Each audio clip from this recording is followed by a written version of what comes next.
What's going on, Attacker Squad? It's your boy Romanek Gamester 9343, and today is a very special day for me because today I am turning 32 years old. I was actually born today in 1989. So basically, I wanted to give you guys a little something special as a way of actually giving back to you guys. Like per se, even though today's my birthday, I wanted to give back to you. So I'm actually doing this live stream. Well, basically, I kind of missed out on the last one because A, I didn't have any topics that I wanted to talk to you guys about, and B, I just actually really. Oh, it says we got a guest. It's D&D girl. Hang on just a second. I'll actually let you in. Ready? Oh, hold on. Hang on. Just give me a sec. To stream. Hello. Heyo. Hey, how's it going? Nothing much. I was doing my Nuzlocke of Pokemon Shield, and I decided to check Twitter. I saw your thing. I'm like, oh crap, did this start an hour ago? Nope, Nope. 3 minutes ago. You just actually, it just started. So I just actually had to get everything set up. So that way, this is actually an open discussion. So if anybody actually has any topics they'd like to talk about, just feel free to talk about it. Well, apparently I got called a knob for saying I'll never forgive Jamie Marchi for what she did on Dragon Maid with that whole patriarchy line. Okay, I'm actually going to step off topic here and actually say that basically, somehow, I usually think that Jamie Marchi actually kind of looks almost like a chubby version of Anita Sarkeesian. Jeez, I don't like Anita Sarkeesian, but she didn't do anything like Marchie did that I know of. That That's being just said, me. That's just my personal thought of it. Besides, I just actually had to throw that out there because basically, whenever I actually see Jamie Marchi, I usually look at her and be like, she kind of looks almost like freaking Anita Sarkeesian. if you had said Zoe Quinn, I'd have agreed because Zoe Quinn caused a guy to commit suicide. So Oh yeah, don't get me started on her. She's actually gonna have to carry that weight for the rest of her life. she ain't ashamed. You know she Besides, ain't ashamed. I know she ain't ashamed because basically that's why we actually have freaking what I want to say there, Gamergate. I mean, I and also I was actually part of freaking Omega's live stream last night, but apparently I'm gonna be able to get on and talk about this kind of stuff. But they're talking about Black Sage D actually trying to actually defend gatekeepers and stuff like that. And people were actually trying to freaking what I want to say there, take his words out of context and also kind of spin it against their own narrative and stuff like that. He's right though. I actually commented on his thing when he did a tweet with the gift of why you booing, I'm right. And I said, well, it depends. Are you complaining about people writing fan fiction? In which case, don't be that guy. However, if you're talking about the idiots who are like, oh my god, Izuku and Katsuki should be gay for each other, do it, Horikoshi, then yeah, you can stay outside and watch as we enjoy anime because you're the reason we look bad. Exactly, but you see, this is why I kind of actually have to say that this is why we need to actually what I want to say there, gatekeep per se. But I'm not trying to put it in a bad light because I was actually watching Necro 13's video about what freaking what what Black Safety was saying, but basically you had to get the whole context before you actually make a freaking a summary per se. It can't go. There's always two sides to the story. You see, that's what people are always doing. They're jumping the gun. They're trying to make a guess on what they're talking about, and then they actually just have to go and push a narrative. Well, I mean, would I want more representation for the LGBTQ community? Yes, I would love that. But it annoys me when they take characters that are canonically straight and make them gay, like Iceman from Marvel. It's like, I don't want Iceman to be gay. I want a new character that's gay. Making an existing character gay just seems lazy and insulting because it's like, oh, we want to appeal to you, but we don't want to try and make a new character for you. Exactly. But here's the thing. Nobody actually wants to actually put in the effort or the ability to do certain things. Well, this is why I love Luce from the Owl House, the main character, because it was said with the very first season, she's bisexual, Amity's a lesbian. It wasn't like, oh, let's wait until the show's finished so we don't have to worry about being canceled to say, oh yeah, this character is this and that character is that. Where it's like, where the hell did this come from? I'm looking at Korosami, by the way. A relationship that came right the hell out of nowhere. Exactly. I mean, at least with Bubblegum and Marceline, so the voice actress of Marceline basically said, oh, they used to date, and we see that Bubblegum and Marceline did have a relationship of some kind at some point, with Bubblegum actually keeping a t-shirt even after the friendship was broken for a while. So at least in that case, it makes more sense that they got together. Korosami, it's like, are you just trying to get the woke points or something? Exactly. They just want to force stuff down our throats, you know. That's what really freaking irritates me.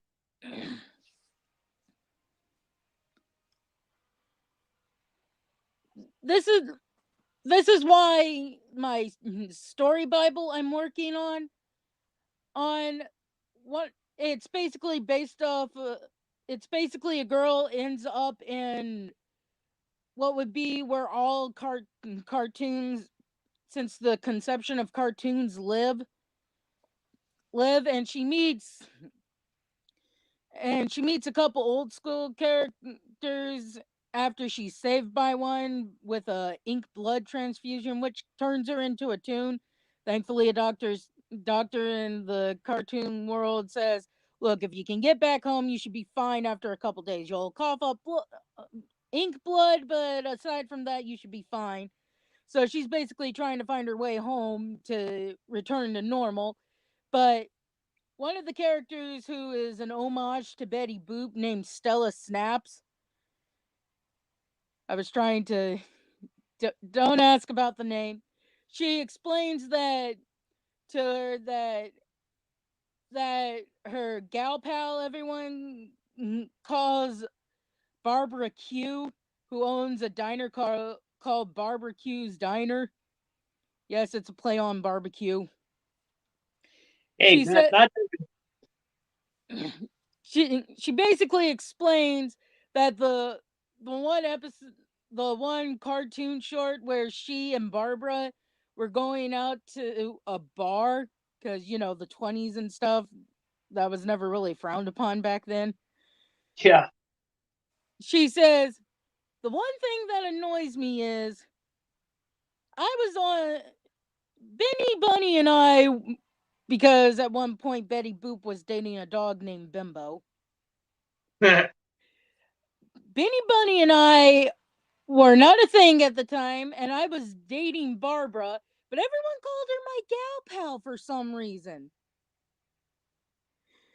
Well, we got another guest. Hang on. That's Alex. Hang on just a second. But basically, that's my thing. I'm making Stella Snaps bisexual from the start. I'm not waiting until the show ends to say, oh yeah, she's bisexual, by the way. That's why she likes barbecue. Makes sense. Alex, how's it going?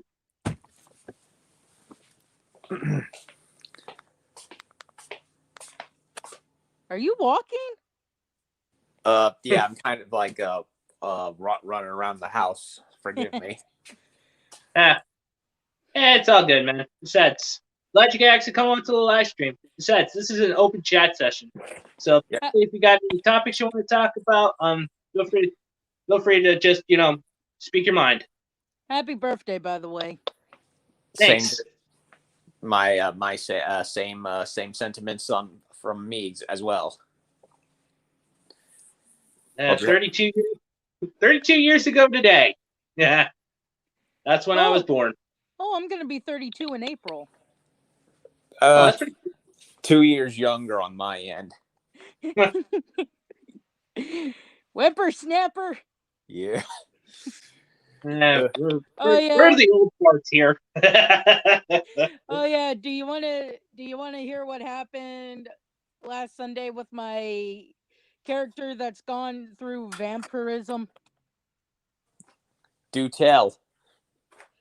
Well, besides trying to rip off her muzzle, because, and anyone I've told this to outside of the D&D group has says, "Oh, your character's Nezuko," and I'm like, no, she's a fledgling vampire right now, so she needs time to get used to being a vampire before she's not trying to eat everyone in sight. Not to mention, isn't Nezuko an Oni, so the rules are a little different? Yeah. I mean, I guess I get it because I said she's wearing a muzzle, but it's like, she's not Nezuko. It's got to be because she has fangs like a vampire. That's got to be the reason. Yeah, and the whole once you get bitten by the monster, they turn into a monster themselves kind of thing. So I can kind of see similarities on that respect. Well, anyway, besides the fact of her trying to rip her muzzle off because I failed my saving throw to try and lick a corpse that was bleeding.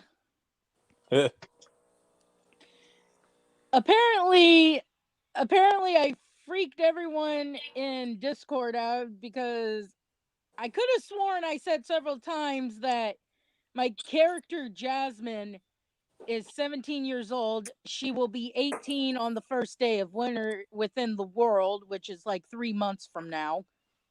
And everyone's like, wait, she's a minor? Oh, God. And it's like, she's barely a minor. Seriously, people need to learn to differentiate fiction from reality, you see? Oh, I remember when that artist, I like her work, Sakimi-chan, she did like adult Nezuko, and everyone freaks the flip out. Like, she clearly drew her older than she is, so she's technically legal in that respect. A lot of artists do that where they will like age a character, and it's totally freaking fine because of that. I mean, it's not like my character was 7 pining for the cute vampire that's helping her. No, yeah. She's like several months away from being a legal adult. Yeah. I mean, if this was lowly shit, maybe I would have had a problem. But since clearly it wasn't, it was older than as typical of that character type, you know, it's like I can let it go, and that a lot of the complaining was really nonsensical. Exactly. Also, guys, I'd like, can I ask for a small favor? Could you actually guys share this live stream with some of the others as well? Because I definitely would like to okay. I will retweet your thing, but just so you know, for some reason, when I switch tabs, my thing sometimes shuts off. So if I vanish, that's the reason. Don't worry. I'll actually let you back on if you actually get yourself off. Okay. Oh, I'm still here. Miracle. That's good. Yeah, since I got on the stream through my phone, if I were to do it, I would get logged out. So I had to go get my computer and share it that way. I'm on iPad, so. Besides, I just wanted to give you guys Also, I'm also planning on doing a little something special for you guys as well. I don't know if you'll be able to see it, but. Oh yeah, you said you had a package to unravel. Yeah. What, you guys want to see it? By all Sure. means, your show. Alrighty. I've actually been waiting for so long to do this. This came in last week, but you know. I'm annoyed by the weather in my area. Yeah. Because I tried to order groceries. I tried to order groceries yesterday. Oh. It's Megumin from the anime Konosuba. Ooh, nice. Konosuba. But I tried to order groceries yesterday through the Walmart app for pickup. And I got the email saying your order has been accepted. And then like an hour later, your order's been canceled due to the weather. I'm like, well, I need to get food. What am I supposed to do, you jackass? That sucks. So I'm going to try and order groceries again later. Hopefully I can get my brand new kettle because I need a new kettle. Alright. Also, here's a little thing about Megumin. She actually happens to be an explosion mage. Basically, that's the only magic she knows how to conjure and stuff. See, my account number is actually going from 2 to 1 to back down to 0. I'm gonna log out and back in because I accidentally muted Alex wiping something off. No, that was I muted myself because I was making myself breakfast and I didn't want to make unnecessary noise through the phone. Oh, I didn't know because there was like a speck on my iPad and I went to wipe it and all of a sudden you went mute and I'm like, oh crap, I muted him. Yeah, no, you didn't. It was me. Just the reason for all the noise is because I've been feeding the cats and I've only just now started trying to get myself breakfast, so that would explain all the walking and the noises happening. If that's what you're hearing. Oh. Do any of y'all know of any magic spells from animes that might be in a book? Because I'm in a campaign where I'm playing an Arakakra snowy owl, and if I manage to roll a d20, I'm able to perform the spells even if they're not actually in D&D, just because grain of truth thing, and if possible. Oops. Go away, Dad. Go away. I just lost Megumin Tat. What? I tried to put Megumin together. No. You're going to use it today? Come on, Emily, stop being an ass. Go away, Dad. Oh, you know what? This is it. You know, you're so weird and selfish and protective. You can't let me use a fan you ain't going to use for 3 months. My father, everybody.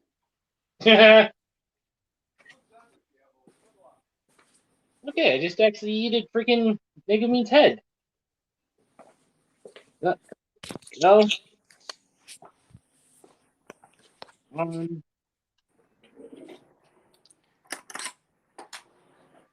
I'm sorry about my father. Happens to all of us. Yeah, I still gotta call my dad and see what he's up to. I'm talking about my biological dad.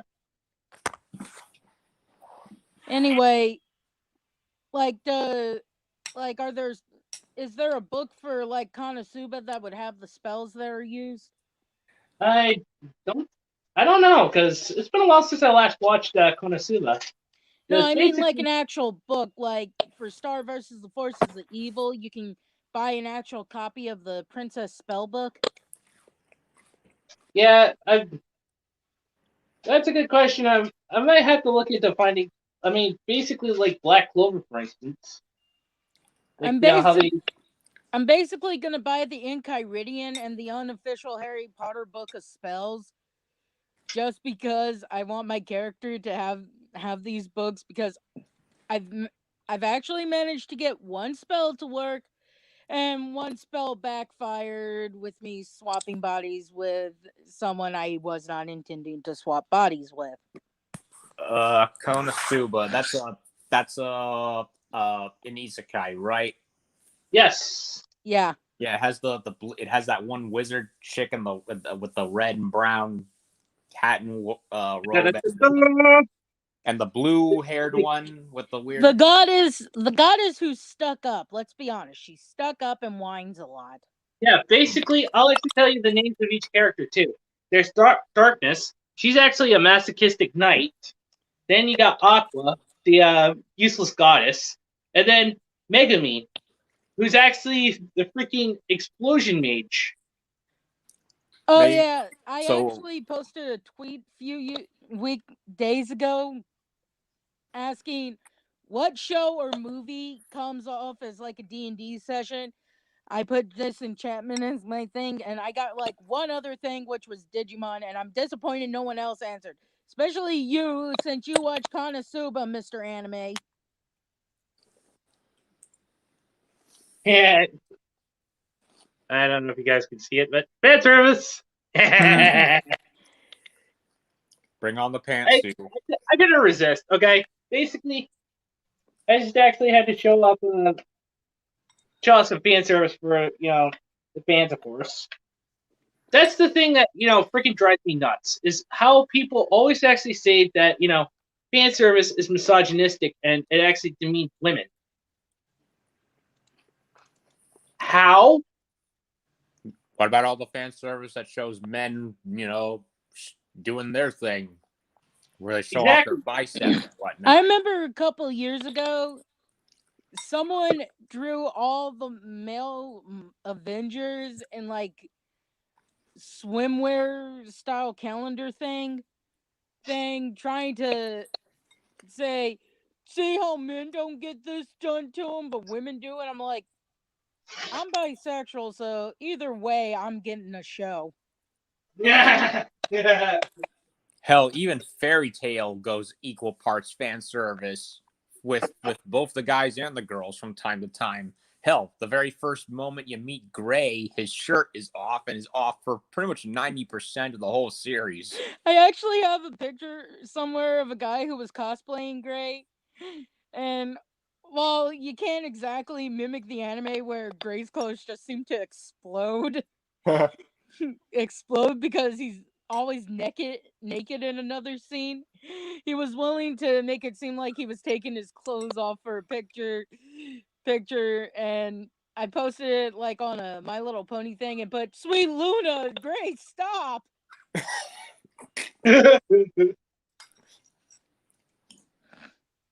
By the way, Erza is best waifu, and there's no talking me out of it. My friend Emma on fanfiction.net actually wrote a Gravity Falls crossover where she is Dipper and Mabel's mother. Are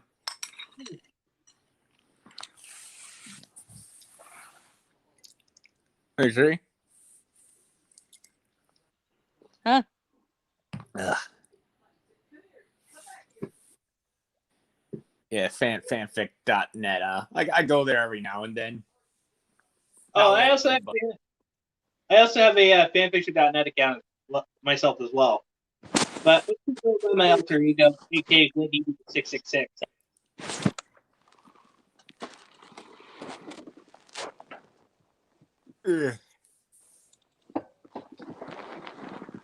Sorry, I was getting a book to prop my iPad on because it's getting kind of toasty on my bed. Okay. Yeah. But my friend Emma actually writes some pretty good stories.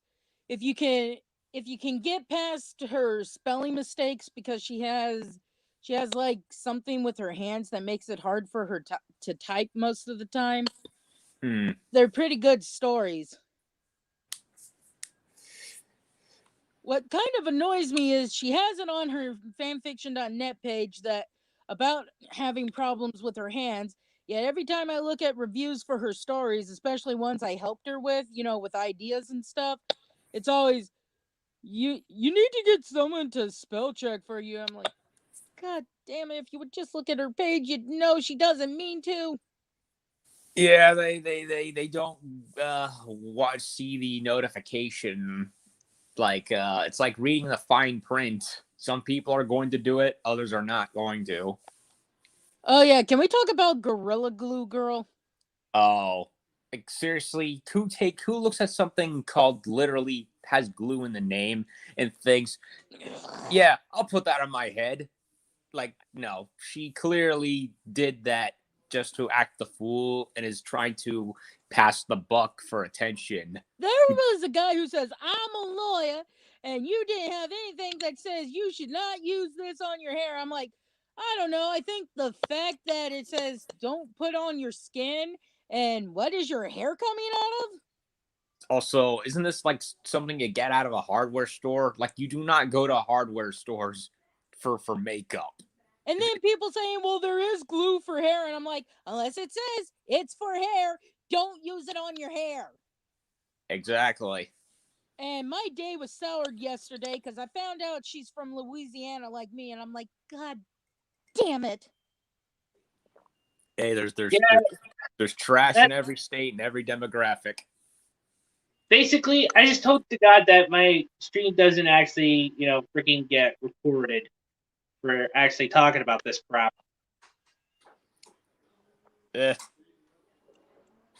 Oh, ignore the noise in the background if you hear that. It's just the coffee machine doing its thing.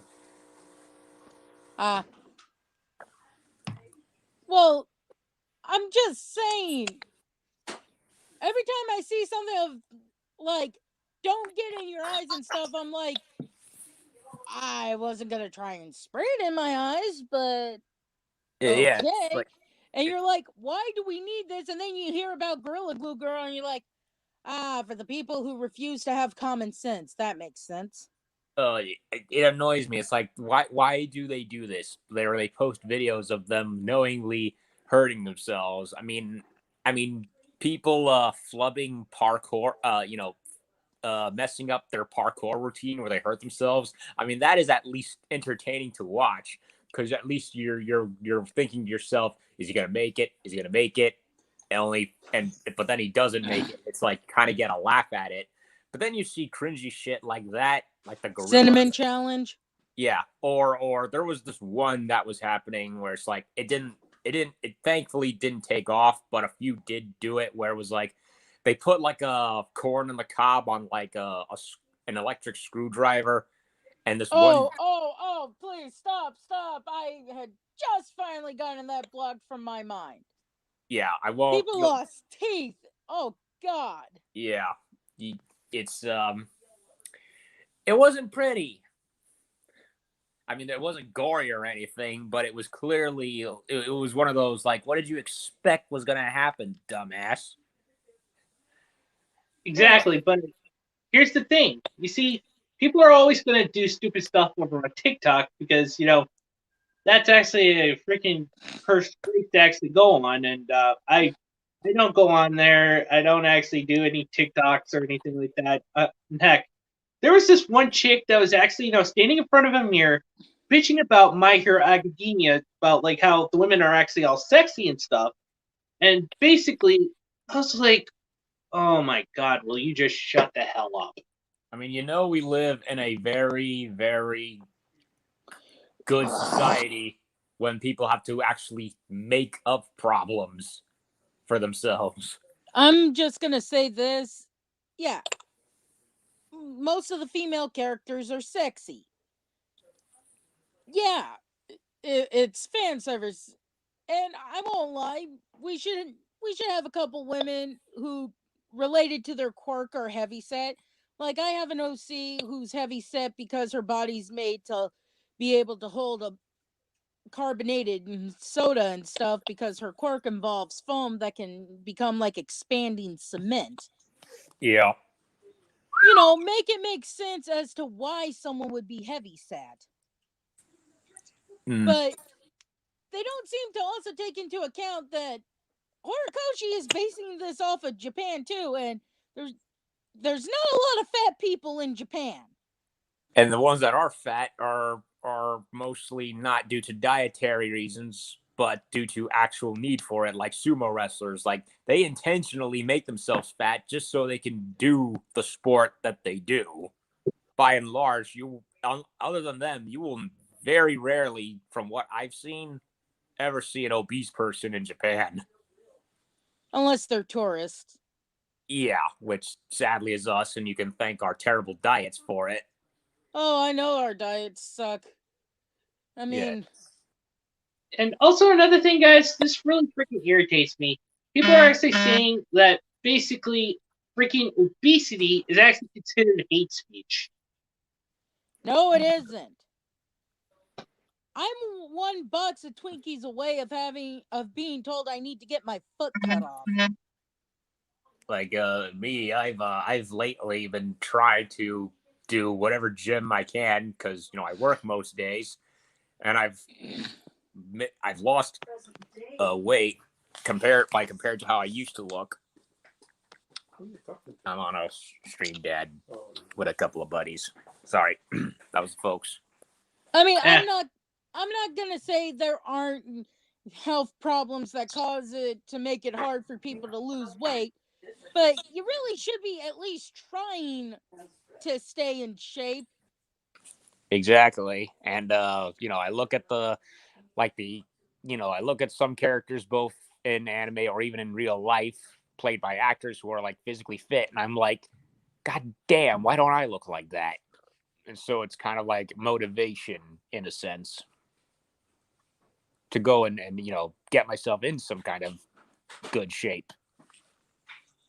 And do you remember what happened with Star Wars Girl when she gave She-Hulk tits?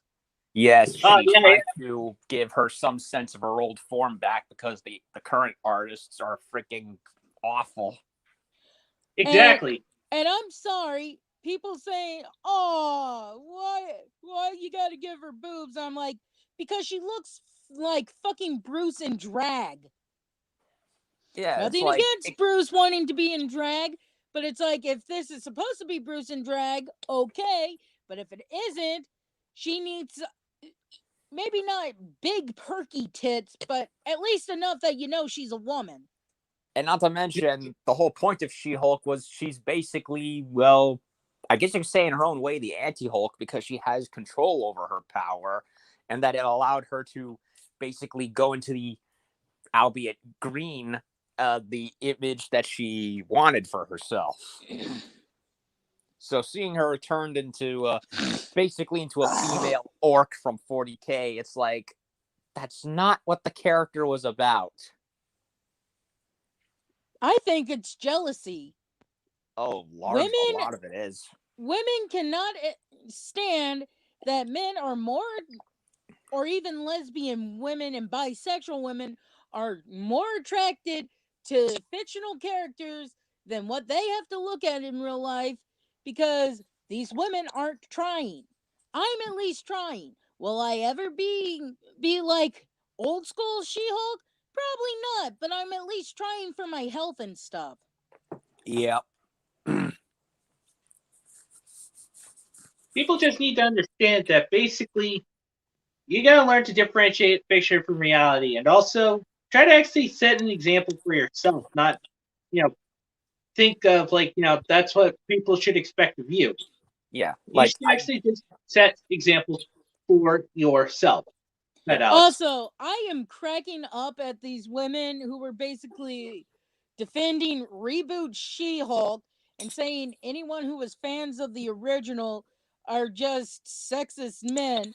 But the minute they decide to change things like rebooting Buffy with a woman of color as Buffy, they're like, no, you can't do that. And I'm like, oh, so it's fine when it involves She-Ra. But the minute they go after Buffy, that's where you draw the line. You fucking hypocrites. Yeah, I think it's a waste of time, depending on fiction to validate your self-esteem. Like me, I don't go looking for characters or stories that do that. Do I appreciate it when I do run into them and they're done well? Absolutely. But by and large, it's like you're kind of shortchanging yourself of what you can honestly enjoy. And a good example, it's like I was recommended by a friend of mine, Kaiju number 8, and I was like, okay. And it was it's a little tropish in parts, but at the same time, it has its own thing. Giant monsters are like attacking people, and there's just this special core of the self-defense force who goes and take him on. And the main character, Kafka, yes, in reference to Hans Kafka, like I identify with him because he's a washed out late 20s, early 30 somethings who tried to like get into that corps to be with his best lady friend, but he couldn't, but he didn't make it initially. And, he's basically been washed out, basically being in the cleanup crew. But then he gets infected with some kaiju thing that latches onto him, and he turns into like a human kaiju hybrid. So he's basically like an Ultraman kind of thing, where every now and then he will turn into a monster form to go and take on the other ones. And it's like I relate to him because I tried to reach for my dream with like paleontology or whatever, couldn't make it, and I'm working a Goodwill job. Not exactly what I wanted, but I'm getting something out of it. So on that level, I relate to that character more so than I've seen with other shonen characters. So I appreciate that. But at the same time, if you're going to just depend on narrowly looking for characters like yourself, it's you're not really gonna get anything more out of it. These are also the people who complained about Hello Nurse not being in the Animaniacs reboot. Now, don't get me wrong, I'm kind of disappointed too, but it's like, well, y'all kind of brought it on yourself by complaining about everything else. So basically, Warner Brothers was like, okay, let's nip this in the bud and remove the sexy yet brilliant Hello Nurse. Mm-hmm. It's like, hey, you don't know what you've had until you've lost it, pretty much. Exactly. I mean, basically, this is why I prefer the old school Animaniacs over, like, the newer stuff.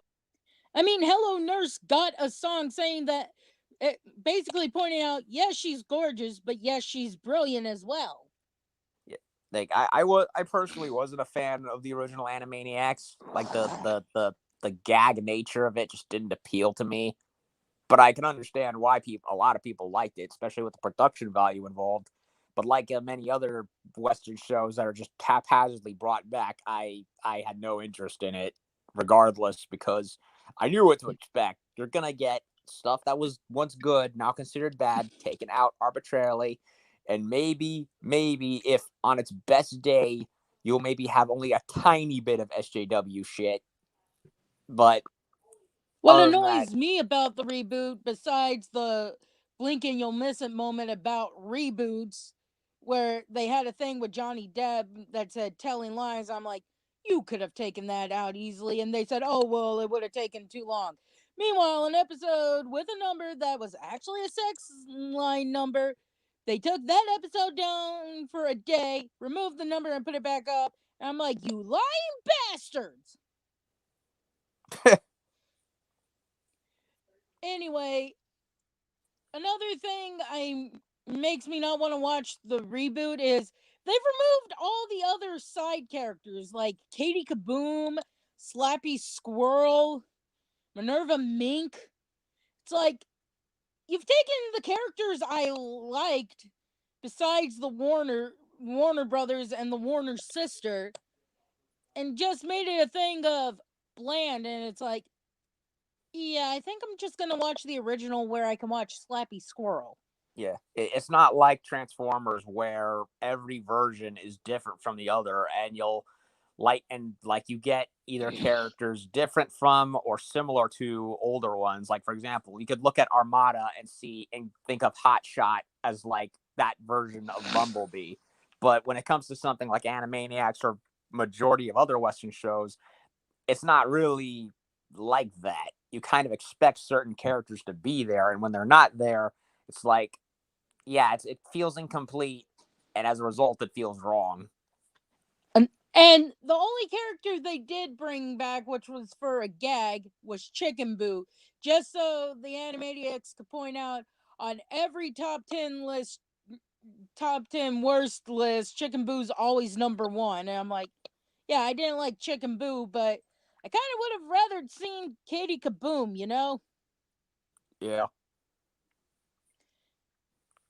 I mean, they could have easily brought Katie Kaboom back.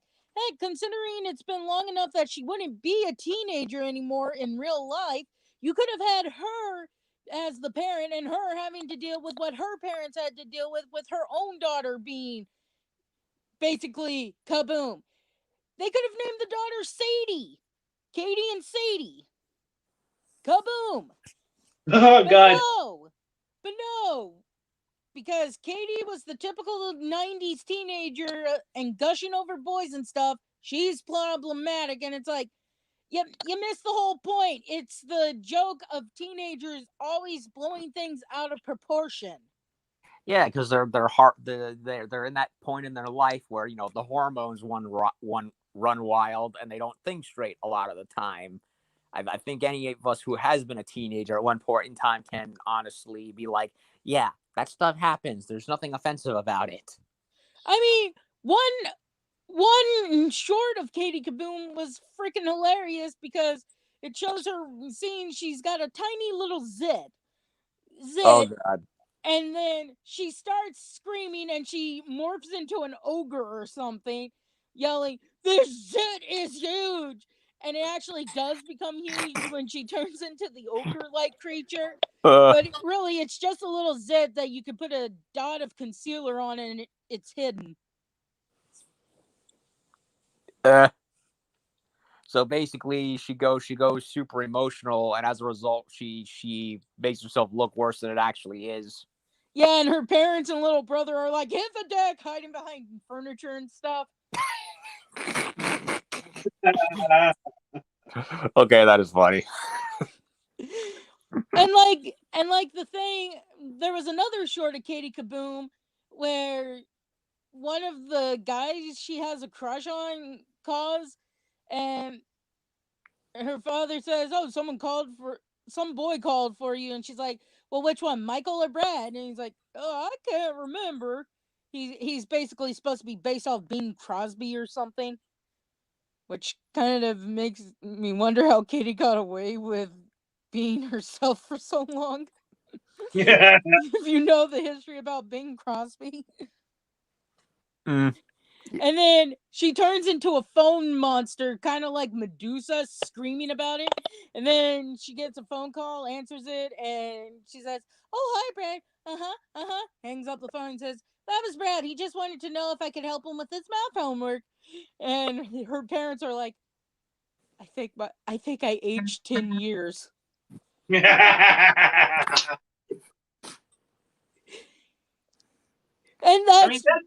that's the joke. It's because she's a teenager and teenagers are emotional. But I guess because Katie's a girl, people thought, oh, women are emotional all the time. I think that should be an analogy for like SJWs nowadays. Because how they actually take things and just blow up the hell out of proportion. Well, it's like Eric July has said, it's like they don't run on logic, they run on emotion, and as a result, they screw all of us over because they don't think. Yeah, the same people who are complaining about Hello Nurse not being in the reboot don't realize, well, if you hadn't been complaining about every other cartoon show from the 80s, we would have Hello Nurse. But that's why Miss Bellum was gone from the Powerpuff Girls reboot, because you only see her from the neck down, but much like Katie Kaboom, people miss the joke that she's basically the brains behind the mayor. Yeah, pretty much. It's like without her, he is a dumbass, but without her, the city would go up in flames. More than it already does. So it's yeah. I have not watched the reboot show. I mean, I've seen memes on it, like the No My Gusta thing. But other than that, I'm just like, look, I tried to give the show a chance, but the minute they had the acid trip panda making 6-year-olds twerk, I'm like, done. Yep, I saw that and I was like, why? I mean, it's like a reverse version of what they complain about in the anime, where they think characters who are actually older than they think they are. Uzaki-chan. They're doing there are they are either doing or looking adult. And yet you have the Powerpuff Girls in this case who are not even in the double digits yet doing that. And it's like, okay, double standards. Rules for thee, not for me. Pretty much. Exactly. And I just get sick of that. But go ahead. In all fairness, I'm also glad Hello Nurse isn't in the reboot because they made Wacko a gender. They wait, what? He doesn't identify as a boy anymore. Oh, you gotta be. He is neither male nor female.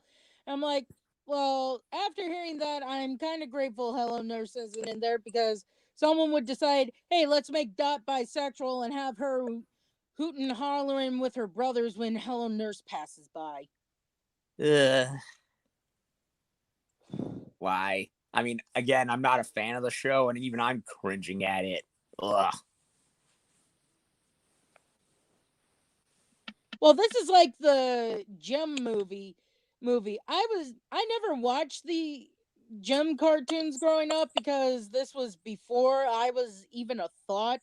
I mean, I got lucky to see the reruns of Generation 1 My Little Pony on Disney, but my older sister was more the Gem fan.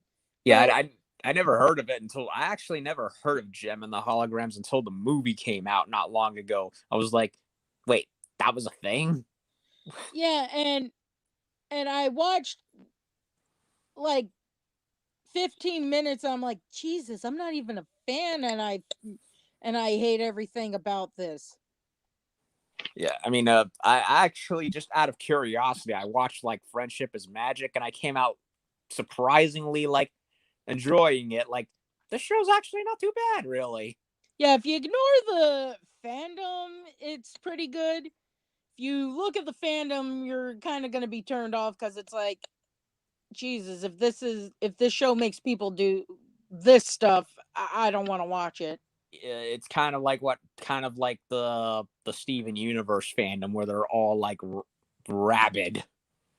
Yeah, I tried to distance with the select few friends who are also fans. I tried to distance myself from the fandom, because after they drove a 15-year-old girl to try and commit suicide because of how she drew rose quartz, I'm like, yeah, I don't want to associate with y'all anymore. Yo, Zephyr, what's up? And thank you for the happy birthday wish. And I would appreciate if you actually told Tyler Blue to do something, but apparently he is actually in dire need of an editor right now, because he actually needs like videos to be done to actually help both me and Anime Night to actually get some more content and stuff. So I mean, basically, I'll just pull it up here for you guys. By the way, how is Anime Night? Well, I haven't actually heard back from him in a while after, him and I being doxxed, but I'm just glad that my doxer is like, yeah, pretty much. He told me he was going on break for a little while. Yeah, I haven't really seen him on Twitter nor on the last couple of streams, so I was kind of wondering, like, I mean, I figured he was probably hiding until it all blew over completely. So just thought I'd ask. Yeah, but if someone doxed anyone on that side, they'd be saying, "You're horrible for doing that." Oh, yeah. But it's okay to do to you. Yeah, that's why I locked my account down for about 2 weeks, because if he went after both 343 here and went after Knight there, I figured maybe I should do it just in case, at least for a little bit. And that's what I did. Yeah, so. And I don't blame you, Alex. I don't blame you one bit. I mean, basically, I kind of semi-deserved it, but basically, there are 3 things that you should never do to actually hit my pet peeves. Is actually, talk about my hobbies, like, try to bash on it and say that, I'm actually a misogynist or something like that. You don't actually, quote tweet me with a hot take, thinking that I'm actually, trying to freaking what do I want to say there? Trying to say that I'm actually the person giving the hot take when I'm actually shooting facts. And lastly, you do not, and I repeat, do not go after my friends or my family. Because Yeah. basically, I draw the line at that. You're probably a Hufflepuff like me. One of their big things is loyalty. And I'm very loyal to my friends. I actually chewed someone out who, because my friend Emma is bipolar. And someone told her that her story, the one I told you about, where Urza is Dipper and Mabel's mother, was a bad story. And me and another friend named Rick were basically telling this guy, dude, what the fuck? Normal people would just leave the story and go elsewhere. Yeah, if you don't like it, don't read it. Plenty to choose from. I mean, yes, you can criticize if there is actually something functionally or structurally wrong with it. Lord knows I do it all the time. I mean, well, I get annoyed that they don't, look at her thing to see she has problems with her hands. I can understand saying, hey, your spelling's kind of bad.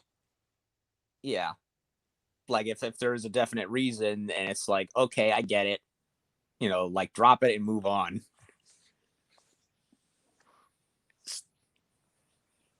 That's pretty much all I got on that part. Yeah, and Zephyr actually says, or Zephyr, as elaborate on that situation a bit more for me. Well, basically, here's the thing. It turns out that this person was on Kiwi Farms, and this is why I actually truly disdain Kiwi Farms. I mean, basically, it's kind of a double-edged sword. Basically, someone on Kiwi Farms on the Kick Vic side actually started targeting and harassing my friend Anime Night 1992. Got his information along with some of his pictures and stuff like that, and started painting him as being such a bad person. Then I decided to actually stand up for Anime Night, and basically he actually gets my information, starts digging some dirt on me, and then he apparently starts posting it on the farms. And this is why I seriously hate this guy with a purple passion. Oh yeah, didn't we get someone on KV in the last stream? Yeah, and he was apparently there too. And luckily I just yeeted the guy off. Speaking of Kick Vic, they did to him what they just did to Disney, they did to Gina Carano what they did to him. Oh, but that's different. Gina was making a valid point, and we actually have proof that her point is true. Mm-hmm. And I forget what the meme was exactly, but I think it was a squished down head Mickey saying to a guy that you just don't like strong women because someone said they didn't like Ray. And then they showed Gina, and it's titled An Actual Strong Woman. And one of the meme things of the crying guy yelling, "You're not supposed to think for yourself." That's the irony. Yeah, I can actually just picture it right now. I'd actually be posting that gif of Jacksepticeye with an iron, just going, just actually ironing. Oh, the irony. Irony. I mean, I actually like Jacksepticeye. He's actually a pretty cool YouTuber. Yeah, I mean, he's not gonna be posting for a while because his dad passed. I heard about that. That sucks. I'm just hopeful there won't be those assholes who'll basically go to his Twitter saying, "When's the next video? When's the next video? When's the next video?" And if I find out this happened, I'm gonna be like, "You're a fucking asshole. His father just died. What the fuck is wrong with you?" Exactly. And also another thing that really pisses me off is how people how they actually freaking just try to cancel someone because of after they pass, they actually start digging up their skeletons in their closet and try to actually cancel them for like Kobe Bryant, Sean Connery, Stan Lee. Stanley. Oh yeah. Well, but they tried really. Kobe died literally along with his daughter in like the worst possible ways you could imagine, and Stan Lee, the man who single-handedly revolutionized modern comic books at during his time anyway.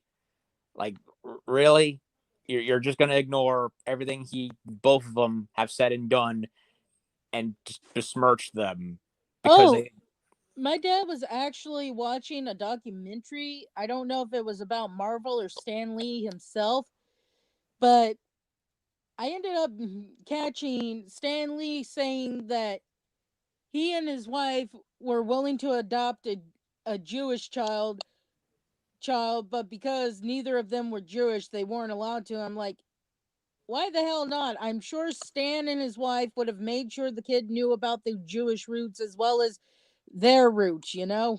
I could have sworn Stan was Jewish himself. Maybe I'm wrong. Well, that just makes it even more stupid. Is it because his wife wasn't Jewish then? I don't know. I don't know about his wife, but I could have sworn him and Jack Kirby were Jews themselves.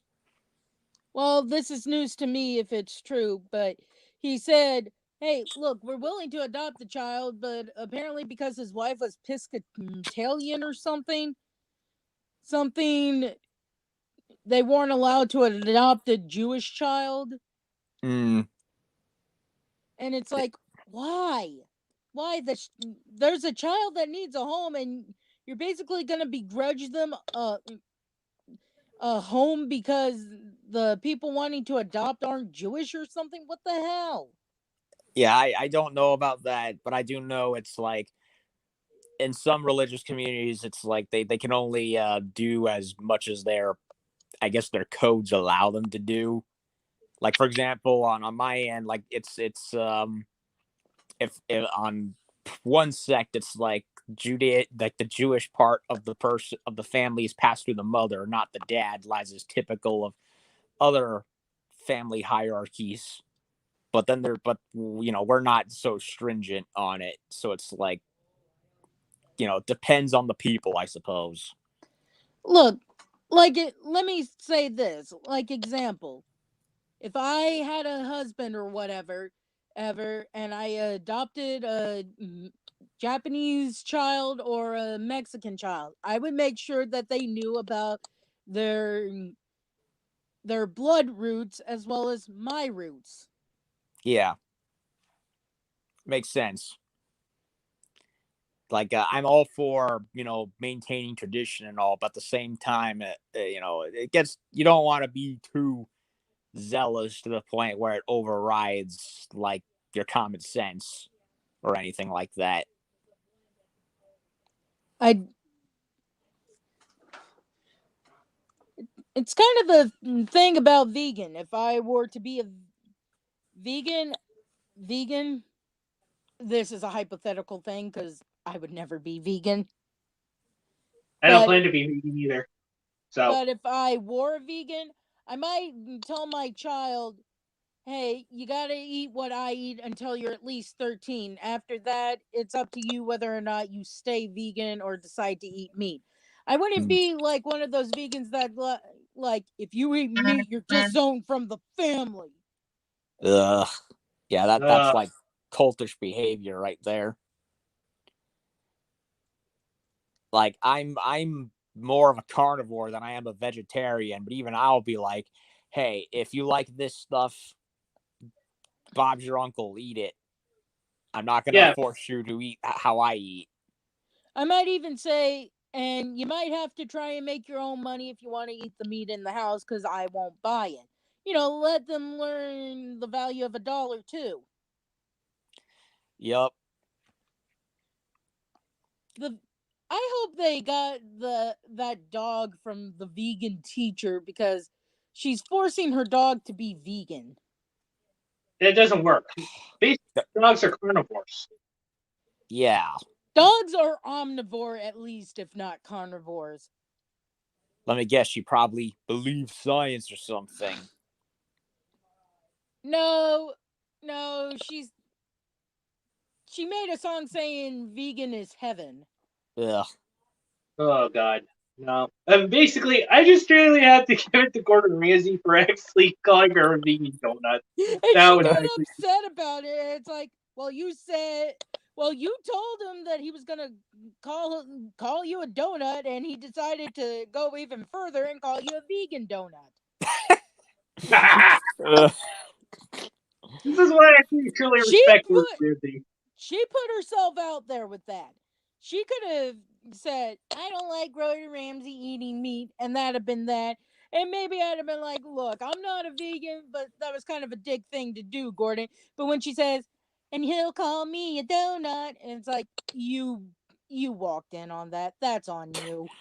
Like trying to go and like if you're actually trying to goad Gordon Ramsay into insulting you, that's like and thinking that's gonna own him. Well, yeah, no. Gordon Ramsay's a walking trap card. It's best not to play the game with him. Oh yeah, she took a scene. I forget the song, but she took a scene from one of Gordon's daughters because she was singing along, lip singing along to a song in a TikTok video, and I think the thing was, I want to be me, I want to be free or something, and the vegan teacher decided to say, "Oh, his daughter wants to be vegan," and it's like, no, she was lip singing to a song, you fucking bitch. Exactly. That's just the thing, is just how far these people will go just to actually make themselves look like they're the quote unquote good guys in the situation. Yep. Yeah, no, if you're forcing someone to try and be vegan, instead of them being like, hey, I'm thinking of being vegan, can you give me some tips or something? You're being an asshole. Exactly. I think also going from sudden switch from one form of diet to another can also be bad for you because like what happened, like Michael Clark Duncan, he was a heavy meat eater, then he went straight vegan, and then not long afterwards the man had a heart attack and he died, if I remember correctly. I think you need to slowly wean yourself into like vegetarianism. Like maybe you can cut the beef and pork out, but you should still eat like fish and poultry, and then slowly go to like eggs, and then eventually into, just plain plants. Yeah. It's like it's fragile. It's like, I as a kid, I actually don't like beans. I still don't like beans because basically I can't even eat beans because the texture of it would just make me throw up. For me, it's baked beans are the only ones that I like. I have a phobia of food that is basically a bunch of little round slimy things, from peas to garbanzo beans and all I that. like peas. I do like peas though. Like I can't do it. Not only do I not like the flavor, I don't like the look of them. But I never liked spinach or broccoli as a child, but it was mostly because my mother would cook spinach and broccoli. Mm. It wasn't until I actually ate broccoli and spinach raw that I'm like, ooh, this is actually good. Yeah, but broccoli I'm fine with, since I can I know what it looks like, and salt it a bit, it's good. And spinach, I don't like spinach cooked. I much prefer it raw in its leafy form. That's just me. But I think it's a texture thing with me too. I love crisp broccoli and crunchy spinach, but the minute you cook it and it turns to mush, it's like, no, I can't. I can't. Yeah. Oh yeah, I saw a funny picture once when I was younger. It was name things they look like, and you have a walnut that says, I look like a brain, and it's the inside of the walnut. And you have the broccoli that says, I look like a tree, and then you see a mushroom saying, I'm a mushroom and I fucking hate this game. Because if you're dirty-minded enough, you get what it is. I think Yeah. I think I get it. Yeah. Same here. Trust me, I actually been around like a few things like that, and basically, I do have a bit of a dirty mind. Yeah. I remember this comedian saying, "You're not an adult man until you can think of Bangkok and not giggle." I'm like, I'm a fucking woman and I giggle. Mm.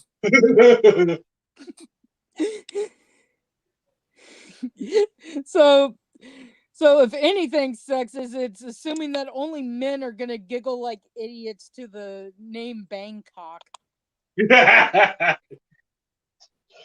I'm sorry, that's just a good one, but oh god. There's actually a song that that makes me giggle, especially after hearing the comedian say "A Night in Bangkok." Like there's the YouTuber, he Doomcock, as in he's calling himself that in reference to Victor Von Doom, but he calls himself Dictor Van Doomcock, and he has a coat of arms with what is a rooster on there. So clearly he means, he's referring to rooster, but upon hearing it the first time, and I'm pretty sure he's aware of it too, it's like you hear that name that he gives himself, and it's like, yeah, kind of makes you laugh because that's the first the thing that comes to mind is probably not what he intends, and I'm sure he probably knows that. Yeah, and he calls himself the future ruler of Earth, and that basically I really like the guy's content as well because yeah, he actually did some really great pop culture stuff like from Star Wars. He even actually did a Blade Runner video talking about like Deckard being a replicant and stuff like that. Yeah. Oh yeah, a YouTuber I used to follow. This makes me hate Warner Brothers even more now. Besides the Johnny Depp thing and Amber Heard, Warner Brothers flagged his channel because he did reviews on all the Scooby-Doo media there is. And I'm like, you assholes, he was one of my favorites. Why did you have to do that? Hell, most of the time he said the Scooby-Doo media was pretty good. That's good advertising, you fuckers. It's like it's no different than Nintendo flagging, Nintendo stuff, even when it's positive. Cease and desist, they say, and like, but I'm not abusing your content or anything. I'm giving it free promotion. It's like, but his YouTube channel was called That Creepy Long-Haired Guy, and he basically had a Cthulhu plush, which was implied to actually be Cthulhu. He trapped in a plushie. I wonder. I don't know which came first, but Doomcock has that same shtick with Harvey Cthulhu. It's a little Cthulhu plush, and he's wearing like a Turkish, old-fashioned red Turkish hat, and he's like in the tube, and he's giving him that voice, like, "Let me out, Doomcock." That's a good one. But and he's like, "Patience, Harvey, all in good time." But like one of the jokes is Chibi Thulu, as he's called, because it's a little Cthulhu plush, says, "I'm not doing any more Scooby-Doo media. I'm going to play Minecraft now." Oh man. And he complains about Gem because that creepy long-haired guy also did reviews of the original Gem show. Oh man, best birthday ever. I can tell you that, guys. I was just having the best birthday ever. I wish I could send you a cake, but alas, we are not that far yet in technology. Basically, I appreciate the thought. But basically, I already have a cake. It's out in the kitchen, so just for the rest of the fam to actually be here, to actually celebrate. But I'm this is like the best birthday present a guy could ever ask for, is to actually just do a live stream, with his fans, celebrating his 32nd birthday, and actually just having a good time. Yeah, good company. Exactly.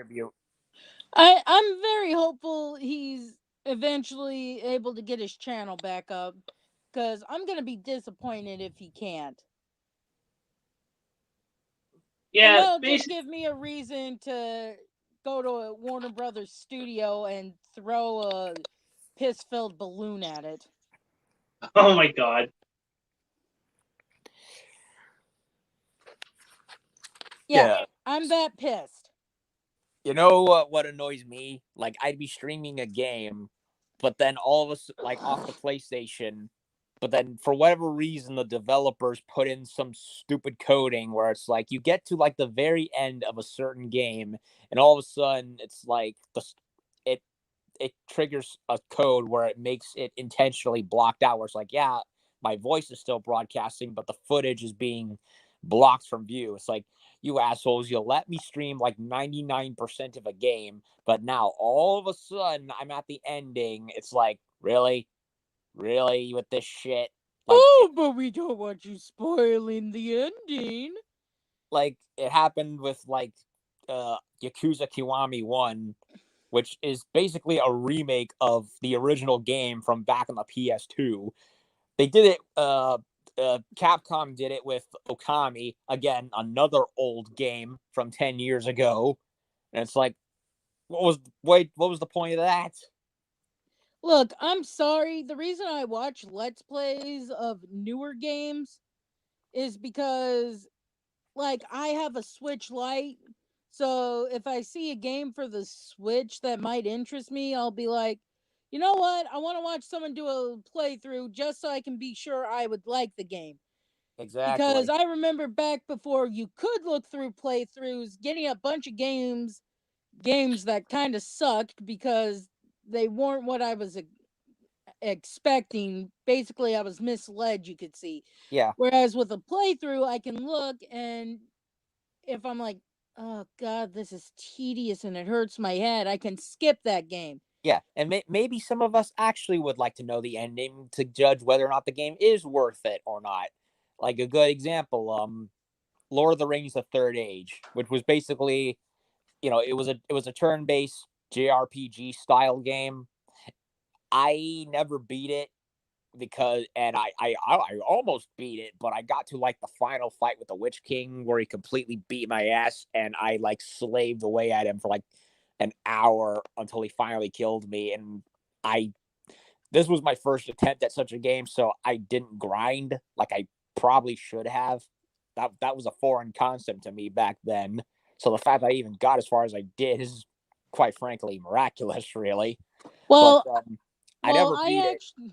I actually got Five Nights at Freddy's on my iPad as soon as they had it as a thing, because watching Markiplier and stuff Yeah, play it, I'm like, I want to play this game. I'm liable to destroy my iPad in the process because I'll fling it against the wall out of fright, but I want to yeah, buy this game. And I I didn't have anything that I could get Undertale on, but the minute I found out that it was coming to Switch, I got a copy as soon as I had the Switch Lite. yeah. And when I looked up the ending to the game years later, just on a whim, like, I never beat the game. How did it end? And well, the game doesn't really end. It's like, you defeat the Sauron's forces like they do in the movie with the Ghost Army, but then all of a sudden your characters end up fighting Sauron himself on his eye on top of the Tower of Barad-dûr. Like, there's no explanation for how it happened, what they're doing there. You don't get a proper ending for any of the characters you've been with for like 50 plus hours. And it's like, what kind of ending is this? Nothing happened. It just stops. But then there's other games where it's like, okay, I've heard of this franchise, I've never been in it. Like, for example, Warhammer 40,000 Space Marine. I watched a playthrough of that game, and I came out of it being actually impressed with it. And because of that game, I bought it, the collector's edition even, which came with the soundtrack, because the soundtrack is awesome. And I have loved that game ever since. And I really, really, really want THQ Nordic to contact Relic and say, make a sequel to Space Marine already. I actually remember watching a list of weird endings in video games, and I forget the game's name, but it ends with George Washington and Abraham Lincoln showing up in space armor. I'm like, what the fuck? That was Conduit 2. Everyone hated that game.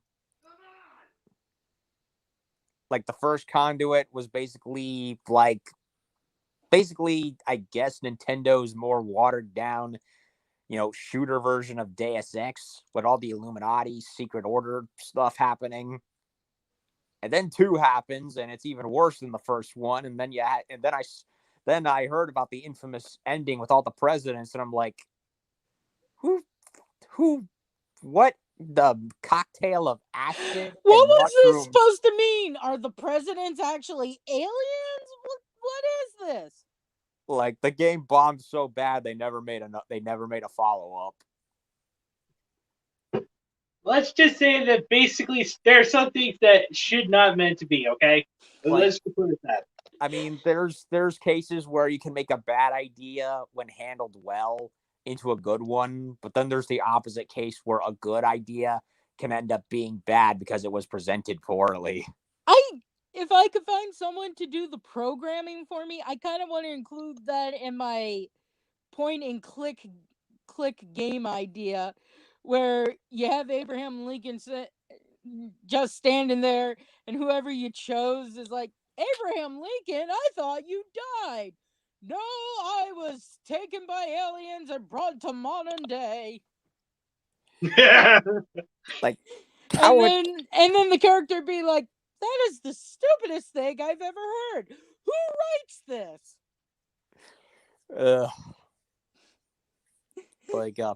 Someone hopped up on a mixed cocktail of acid and shrooms. No, that would actually be the joke. Whoever you chose saying, that is the stupidest thing I've ever heard. Who writes this? And basically have like a little sign pointing to Conduit. Okay. I get it. Yeah, it'd basically be like if Deadpool made a video game. Yeah.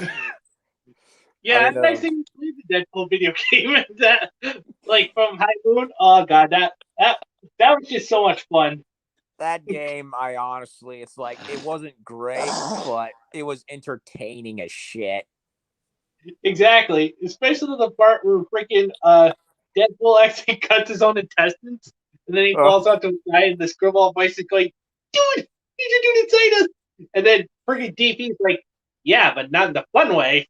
I like the moment where Cable is trying to explain the situation, but he's doing it so monotonously that Deadpool is like bored out of his mind to see him. Oh yeah, the next Deadpool movie is supposed to link to the MCU.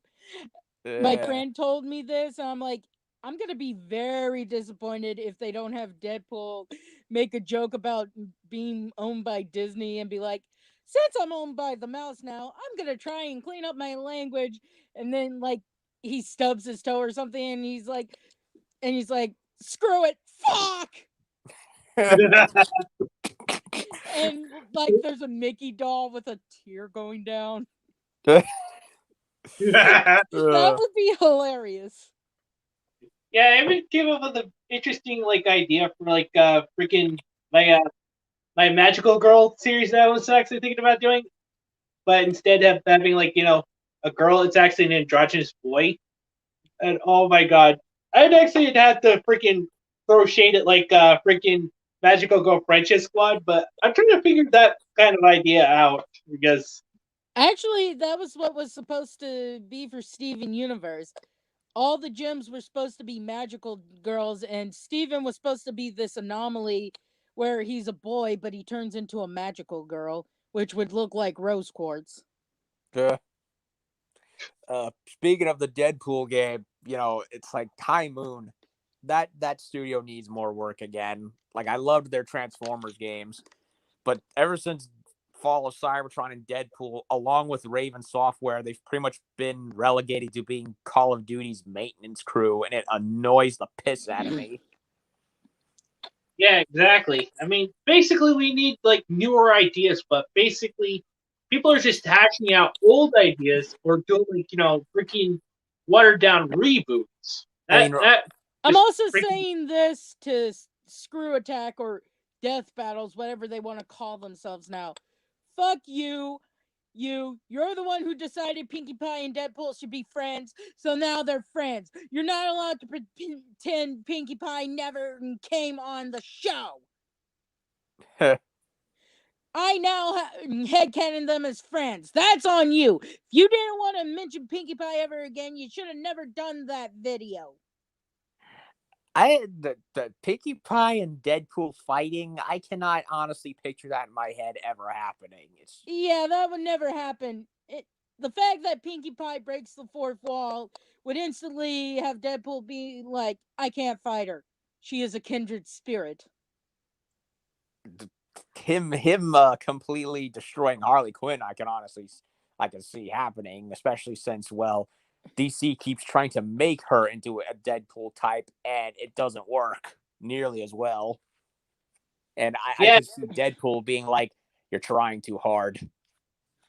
I think they made a character called Dreadtool or something, which is basically a thing of Deadpool just because fans like to ship Harley with Deadpool just because of the fact that they think Harley would be better with Wade instead of Joker because she could beat the shit out of him. He'll pop back up and he won't be a complete and utter asshole like Joker would. Deadpool would probably drive Harley Quinn legit criminally insane after 24 hours, probably. Like, I think the only ones that can handle Deadpool are the ones that have the extreme mental fortitude to put up with him. Lady Death. Death. I want to say Domino, and didn't he also he dated that one blue skinned shapeshifter with white hair? The character that the wife character was based off of.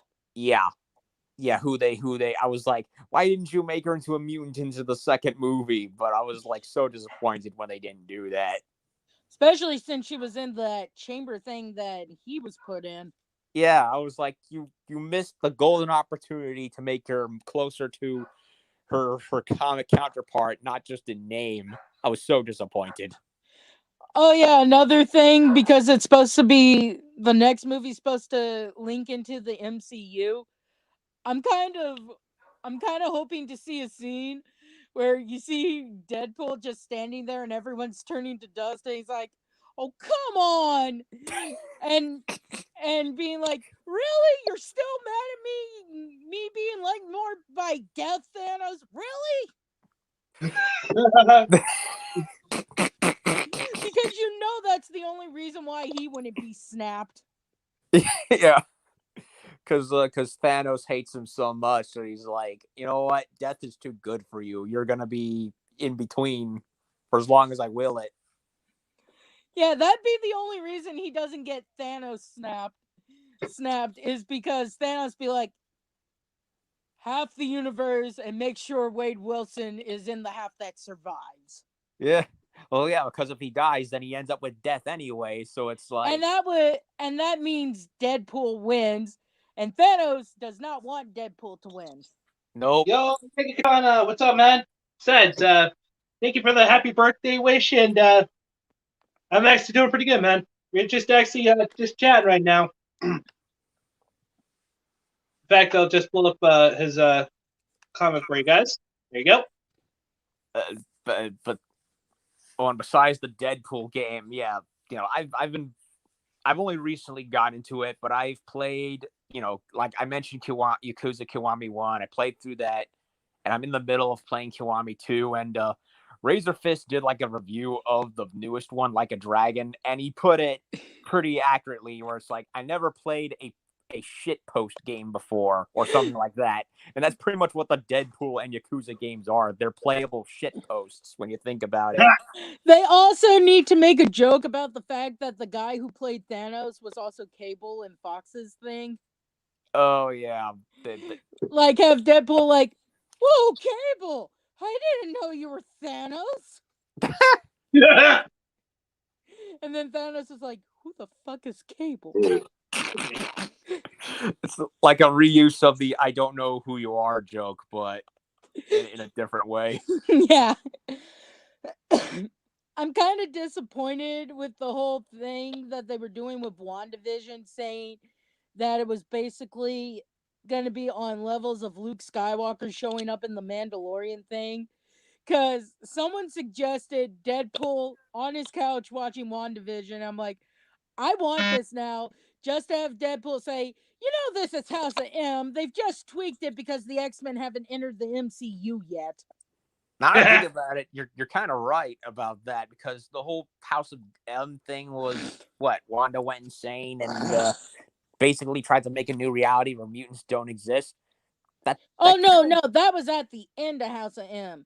The whole thing of House of M was the mutants were on top, and mutoids or whatever they're called were also added to the list because technically they're now on par with mutants, whereas the normal people were pretty much treated like the mutants were in the regular continuity. Yeah. Like, I've only seen the first episode of WandaVision only because I saw it at my friend's house. I don't have Disney Plus, and honestly, I refuse to. And I kind of more or less stopped following the MCU after Endgame, so I don't really care too much about spoilers. So spoiler away.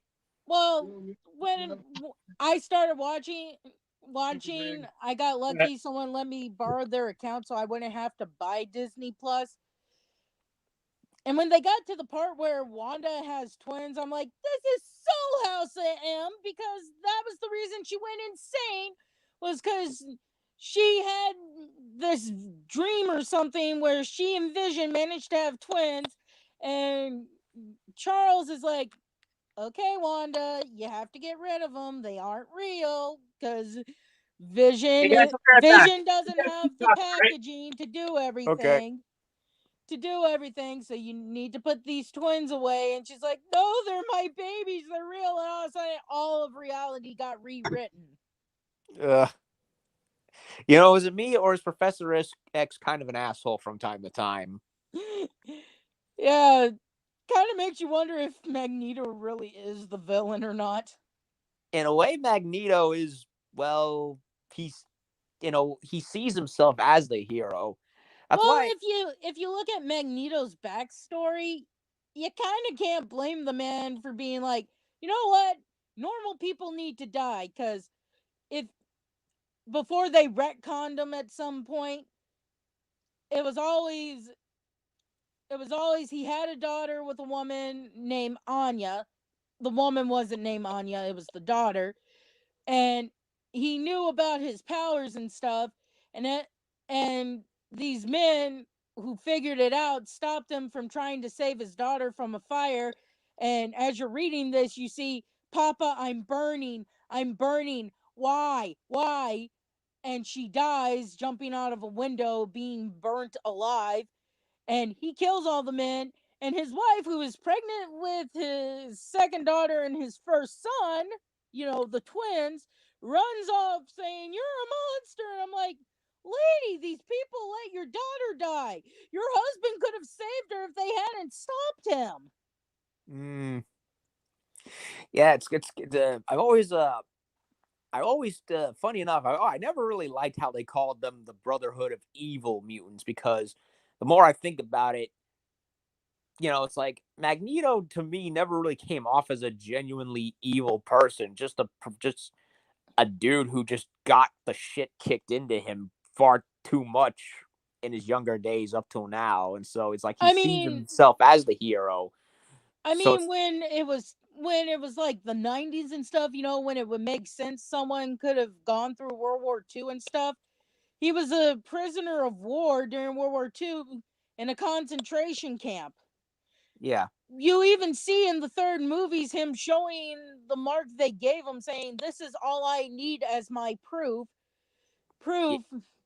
And then when you find out about what happened to his eldest daughter and his wife running off after he, in my opinion, had every right to kill those men, because his daughter would still be alive if they hadn't stopped him. Yeah, hell, even the first movie opens up with him trying to get his parents back as they get separated in said concentration camp. So it's like, so from that justification, it's like the villains never really call themselves evil unless they're like Skeletor, in which they're self-aware of it. I mean, and Oh yeah, yeah, there was the Christmas special where he's like, "I don't want to be good, I want to be evil." yeah. So it's like, I have no problem with being a character being straight, admittedly evil in other cases. But when it comes to a character like Magneto, it's like, I don't really like that you call him the Brotherhood of Evil Mutants, because it kind of robs him of, you know, basically of that character, of how he sees himself. It's like, I forget the name of the game, but I remember watching a playthrough of it. It was an X-Men game, I think for PlayStation 2 or 3.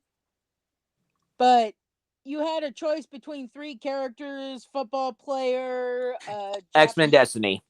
Yeah.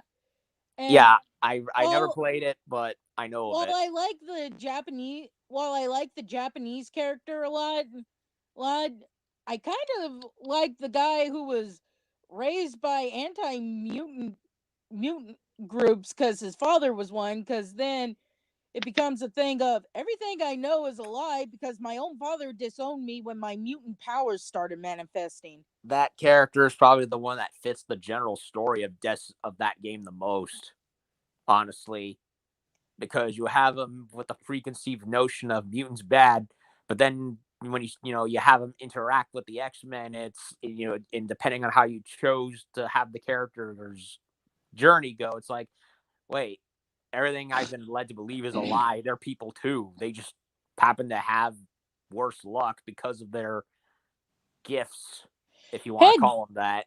Heck, I think it's Wolverine who says you might want to cover up that tattoo, because it's basically a mark of, hey, I was raised by a group that believes you should all be dead. Yeah. Like American History X type shit. You Yeah. probably don't want to show that to people. It's basically like if you were wearing a pin that looked like a little Klansman. Maybe not if you don't want the shit beat out of you. Yep. But I mean, don't get me wrong, I like the Japanese character, but she'd be like my second playthrough, and the football player, I don't even know if I would play a third time just to see what the football player would be. Yeah. Sorry, I had to take the garbage out, so that's why I actually had to. We were talking about how Magneto's not really evil when you look at his backstory. I mean, this is a guy who's basically been shat on his whole life, that it's like, I'm surprised he didn't snap sooner.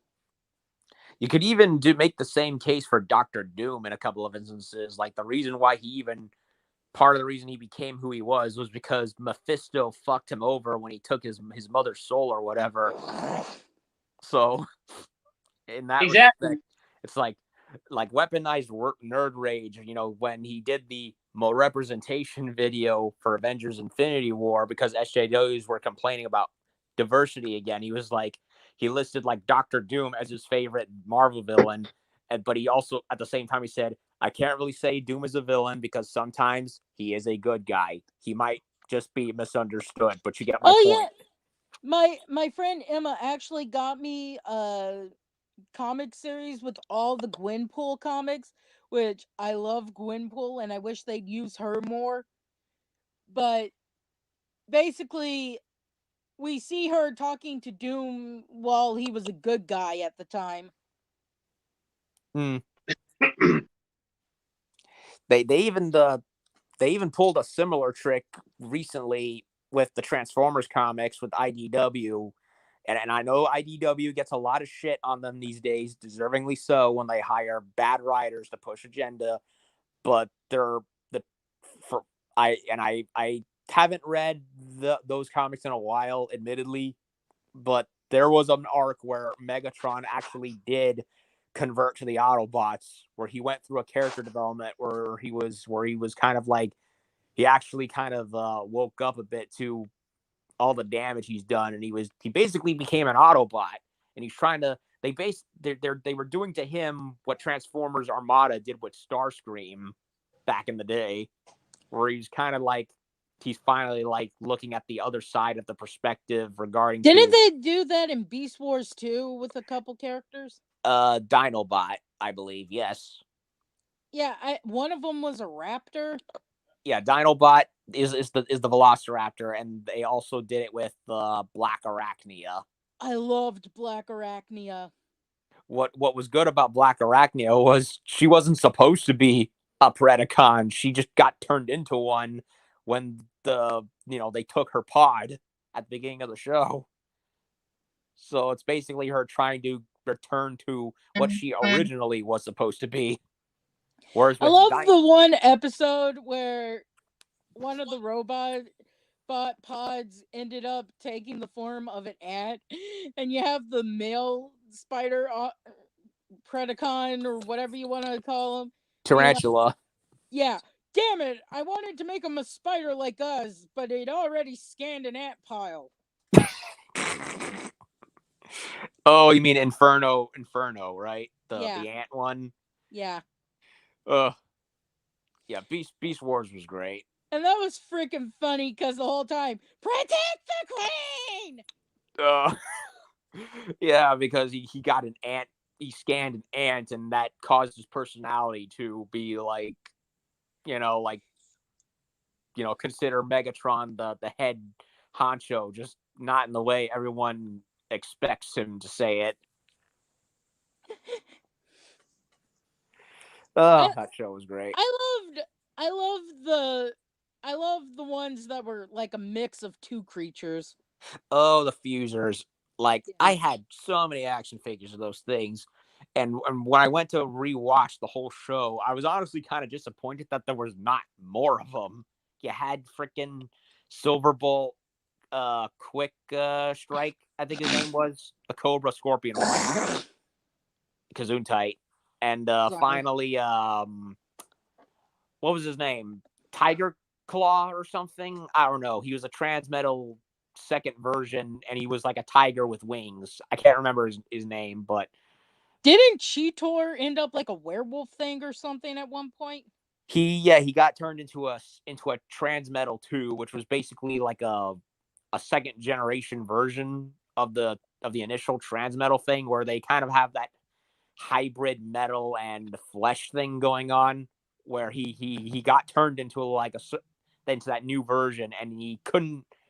It kind of affected his brain because he couldn't process the transformation, and so they eventually calmed him down.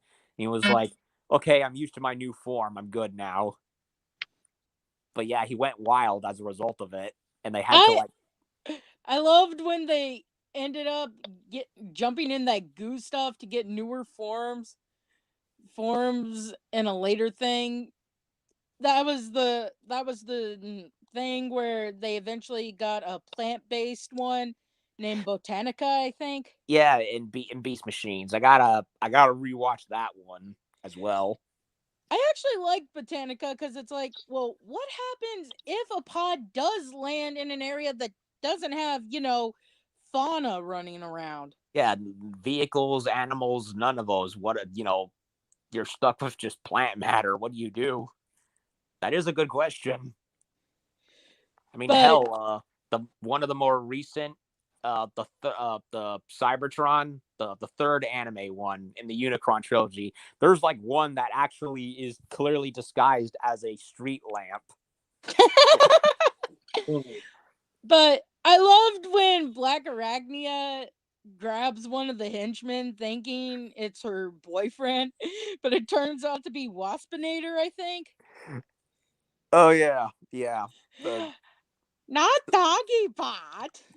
Oh And it's yeah, like, because in Beast Machines, Silverbolt and a bunch of others, they got their brains like put into like those Viacon bodies. I remember, like, and she goes looking for one of them, thinking it's Silverbolt, but it's really Waspinator's brain in that one, and she's like, "What the hell? Where's Silverbolt?" Even poor Rhinox got turned into one of them as well. yeah. The big tank one, I think. And it's like, ugh, Beast Machines. That was like a very dystopian one. I I forget his name, but I loved the bat that showed up. Oh yeah. I know who you're talking about. I can't remember his name. Why is it when he transformed, he looked like a surfer dude? I don't know. A bat is probably not the first thing I think of when I think character with a surfer dude personality. I mean, Black Arachnia also looked more human as well Yeah, when they she they was gave transformed. they gave her that a more femme fatale look. I mean, I have nothing against it. I like the design, but it's like everyone else, you can still more or less tell that they were robots that could disguise as animals, but Black Arachnia looked like a Barbie doll or something. Even Cheetor was like, "Whoa, check you out." I mean, I mean, you look at Botanica after she's, helped and stuff, and you can still tell she's based off a plant. Hmm. I guess there's the thought process. What? Spider, goth, chick, transformer. Just run with it. And was it just me, or God damn it, it's been so long I'm forgetting names. The rat one, did the rat one have a crush on Botanica? I never got that far into Beast Machines to the point where Botanica came in the picture, so I don't know. Oh yeah, Rat Trap. That's what it was. Yeah, I always got the feeling that Rat Trap and Botanica were kind of will they, won't they thing.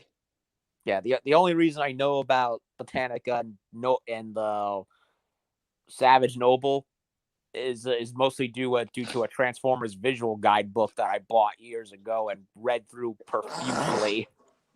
You know what? I now want to see I now want to see, like, there's a lamp abandoned on the side of the road, and whether they're a Decepticon or an Autobot, that's the only thing they can find, so they become a lamp.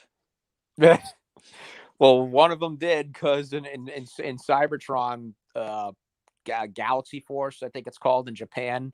One of them did that, and one is clearly a vehicle stopping by, and he's like talking, and there is a street lamp right there, and he responds back, and I watched that as a kid, and I'm like, why would you pick that of all things? Huh. You're sitting there for possibly Lord knows how long. And it's not even in like a heavily populated area. It's literally right in the middle of a desert wasteland. Wasn't there an Autobot that actually ended up taking a human form because it scanned a human? I don't recall the Yeah, only she had the thing. form of a little girl with red hair that would wear the. Oh, you're thinking. You're thinking. Sorry, from Transformers Animated.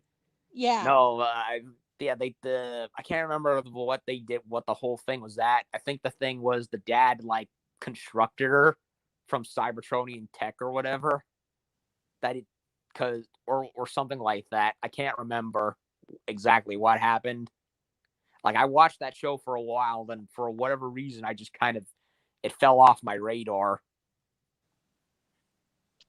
That was one of those Transformer shows where I kind of stylistically it didn't really gel with me, but I liked aspects of it. I need to find the rest of the volumes, but I saw a review for the very first volume of a My Little Pony Transformers crossover. They they did a crossover with that. Yeah, in the comics. Huh. I mean, I knew they did a GI Joe crossovers, but I didn't know about a pony one. I didn't know about the G.I. Joe thing. Eh. Yeah, the G.I. Joe Transformers crossover. I know IDW/Dreamwave did it. One of those two. I don't know if they did any previously with Marvel.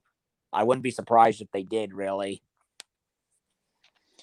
But an MLP one, that one is news to me because it's one of those. It's one of those, that idea is so stupid. It's one of those. It's stupid, but I wouldn't be surprised if they did it, kind of thing. Considering, Yeah, but I don't know if this is supposed to be before or after Chrysalis gets encased in stone, because they can never make up their mind on whether the MLP comics are canon to the show or not. yeah, Like, in the show, they'll reference something from the comics, but then someone will say, "Oh, the comics aren't canon to the show," and then it's like, "Well, then why'd you reference it in the show?" yeah. It's like you need. It's one of those, you need somebody to keep track of canon thing. Kind of like what actual Star Wars did with Leland Shee, where he kept track of all the projects, and him and Lucas dictated, okay, what was canon and what wasn't. Well, anyway, Chrysalis does a spell that summons the Autobots and the Decepticons, and she obviously gets the Decepticons on her side because she wants revenge on the main six. And Yep. various characters team up with the main six. Like, I never watched the 80s thing, so I don't know her name, but she was like the one female Transformer. Mm. She was pink to emphasize she was the female one, Yeah. but she ends up helping Rarity, and Rarity compliments her and stuff. And it's like, why do I get the feeling Rarity's gonna do a Autobots themed dress now? Huh. You have anything to add, Mr. Anime? Oh no, I was just listening. It's just that basically this whole freaking My Little Pony Transformer thing, actually it's just like, a below the radar type thing, because basically I just don't really have any interest in MLP, because basically I have friends that happen to be bronies, but basically, the fandom is just so toxic nowadays. Trying to actually see what's canon and what's not, and it's ridiculous. Well, I need to find it, and I am to be disappointed when it comes to Pinkie Pie if she doesn't say, "Well, this seems like a comic book or something." Doing her fourth wall break thing. I'm going to be very disappointed if they don't have that. Mm. Come on, it's Pinkie Pie. It's kind of like Deadpool. You expect her to reference it's a comic. Yeah, basically. Oh, but anyway, it's just like what I say. I'm just not really big on MLP and all that kind of stuff. But Yeah. I definitely do. It's been a while since I last watched Transformers, style. I mean, I kind of like stopped watching it when they all went into like CGI and started making them look like the Michael Bay designs of the characters. That kind of became a turnoff to me. Like, I much prefer the blocky Japanese versions of them that we had all the way up into the Unicron trilogy. Let us never forget the fact they made a balls joke in one of those movies, too. Yeah, it's like, I get that the movies are silly and that Transformers are inherently silly, but there's only so much silly to the point that you eclipse to just toilet humor, and it's like, I'm near the testicles. I couldn't do it. I never would have guessed with the dangling balls. Like, I couldn't do it. I mean, Transformers 1, I kind of have a bit of a guilty pleasure relationship with. And 3, I liked better than 2 to a point. Except for the horrid ending where it just stops. But after that, I just gave up. It's like, I mean, I get it. Kids movie. A lot of silly stuff. But the way it was just all constructed and how the universe just keeps rewriting itself. It's like there's no proper conflict consistency to these movies. It's like I actually read the Ghost of Yesterday prequel novel in preparation for the first movie. That book was like, why aren't the movies written like this? It's far better. My friend Rick had to explain to me because we were talking about the Transformer movies at one point a while back, and I'm like, yeah, I don't get the Decepticon disguised as a hot chick. What was that? And he says, well, apparently it turns out they went to a carnival or something, and they had an animatronic Alice, and that's how they got the girl. I'm like, but that still doesn't explain how she looks so human, because if you've seen an animatronic, they don't exactly look normal, you know? I had read that was supposed to be a reference to a form of Transformers called the Pretenders. I admittedly don't know much about those, but it did come across as like trying too hard, basically. And that's my issue with the movies. It's like they try way too hard to be adult in the way where it's just like not appealing. And also sometimes the insults and jokes don't even feel like Transformers. Like what part of the reason why I have fun with Transformers is that they are kind of analogous to us in a way with their sense of humor, but just replace a lot of what we say with stuff they would say. Like they would list like element names or machine parts. But then you watch, like, I watched the most recent one, like the that Transformers Cybertron show that's been on Netflix. Like some of them are calling each other like assholes or whatnot, and I'm like, you're a robot. Why would you even say that? Do you even have an asshole? I mean, is that where you drain the oil? Exactly. It's like they would not call themselves. They would not say that. They would say like, you drain pipe or something. Yeah. In fact, basically, there's this one thing that really freaking just chats my ass to this day. Is how this like one chick actually decided to actually just go and bash anime on her birthday. It said that she was actually just gonna go get freaking drunk and watch She-Ra. Oh god, freaking just really just that just freaking just cast my ass to this day. That's kind of like asking for punishment, if you ask me. Maybe she's a masochist. Probably. I mean, some people play Dark Souls and they call and that's masochistic of themselves, honestly. But whatever. Yeah, that'd be like me bashing on She-Ra and then saying, I'm actually just gonna freaking sit back and watch anime. Well, to be honest, I mean, don't get me wrong, I found a couple things quaint in the reboot, but I really would have rather it have been in the design of the original She-Ra. Yeah, it's like it didn't really look appealing to me. Like, I never grew up with the original He-Man and She-Ra. It was like before my time, but I would most definitely watch that and the original Thundercats over I that. watch a lot of stuff from my childhood in the 90s and stuff, and I think the thing that makes me not like a lot of shows, besides trying to insert woke, is they're all going for the same style now. Yeah, the very rounded, pasty, very flat CalArts look. And I have nothing against CalArts, but it's like, could I please get something similar to Gargoyles from the 90s? Yeah, it's like Manga Comment. He compared Megas XLR to Magical Friendship Squad or whatever it's called, and it's like, yeah, Megas XLR does everything that show does better. Namely, especially in regards to not just the animation, but also the humor as well.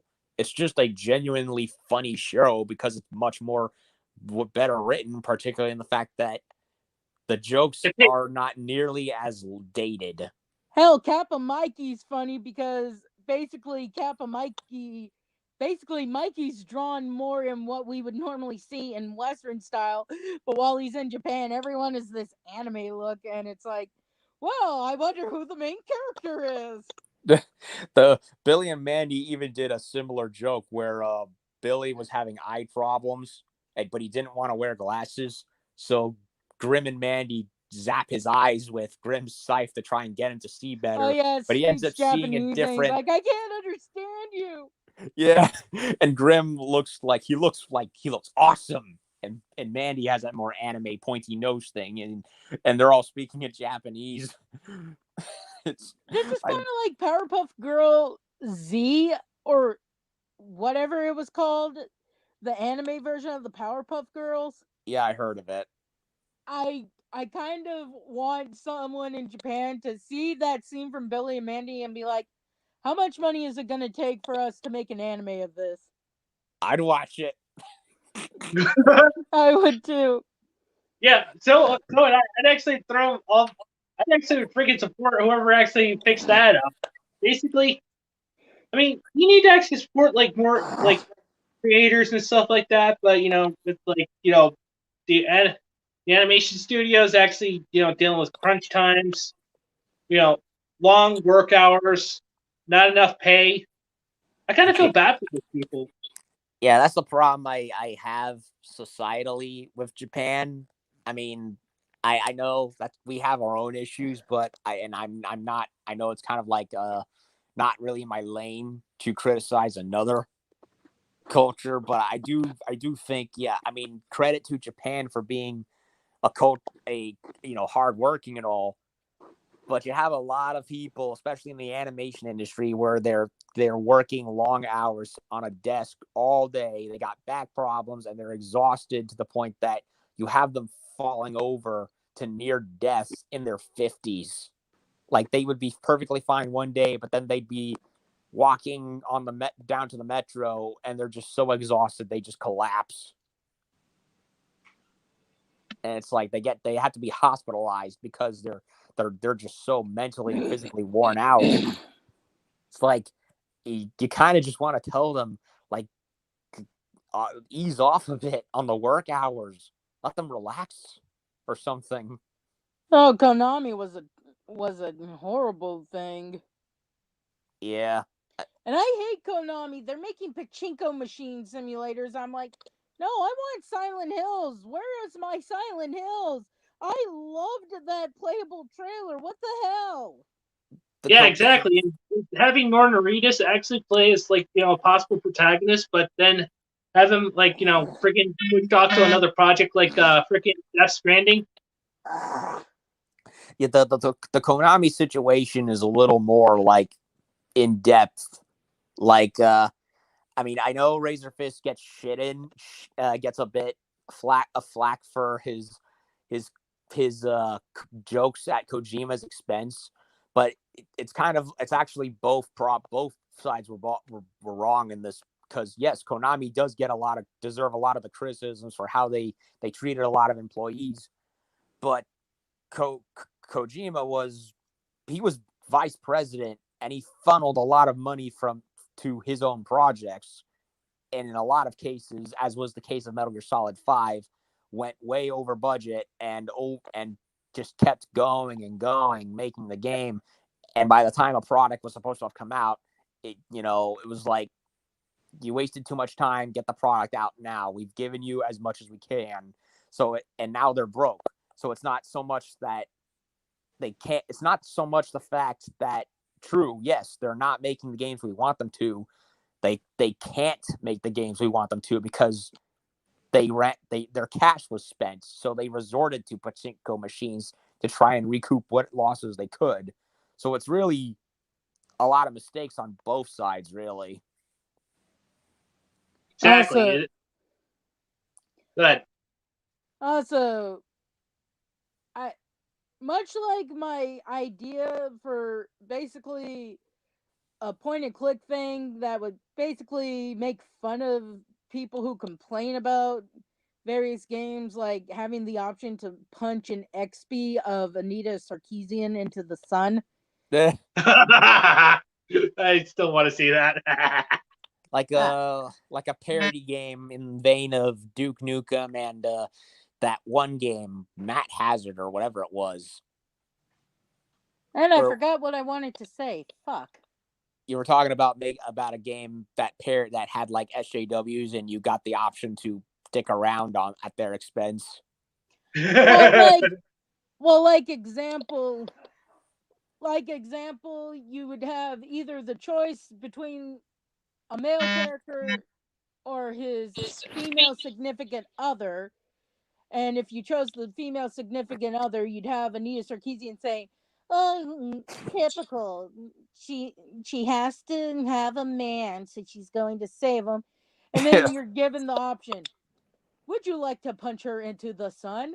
And you can either click yes or no. And if you click no, she's like, "Yeah, go save your man." And it'd basically be one of those things of you gotta punch her because it would keep nagging you until you finally punched her into the sun. Yeah, you just want them to shut the fuck up. They did a similar gag in Duke Nukem Forever. It's like, yeah, I know that game gets a lot of hate, but it does have moments where it's like, there's one bit where they have an NPC yelling at another one who's clearly meant to be like a parody of Christian Bale when he had that infamous moment in Terminator when he was filming Terminator Salvation. Like, you had this one cameraman who wouldn't stop going into the wrong place and he threw a fit or whatever it was, and they allow you to punch the guy's lights out, and the guy who he was being yelled at is like, he's like, I can't remember how it went, but they have him right there, and you can just go and deck the guy and walk away like nothing happened. I love Family Guy's thing about that. They did a Christian Bale version of that. Their own version of that. I didn't know. Yeah, Can't remember. It's basically the Christian Bale thing, but you have Peter saying things like, "They're Christmas lights," and he's like, "Do you want me to destroy your legs?" And Peter's like, "No, I don't want you to destroy my lights."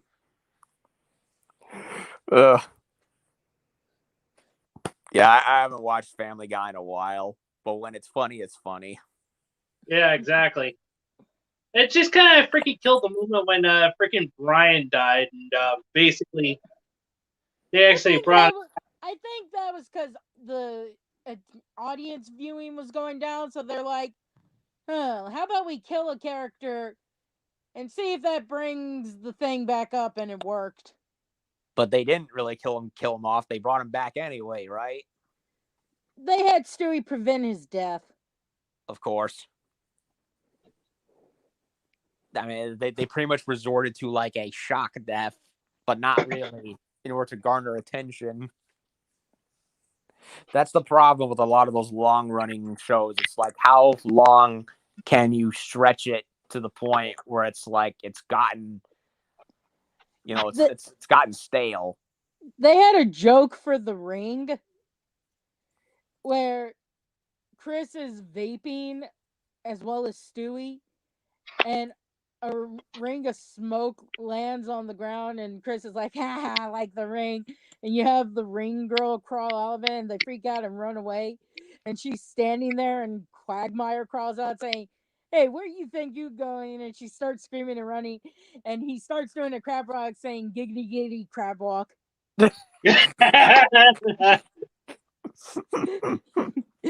It's been dubbed Crabmire. Crabmire. that one has that one also has I think there's a double connotation with that one. Yeah.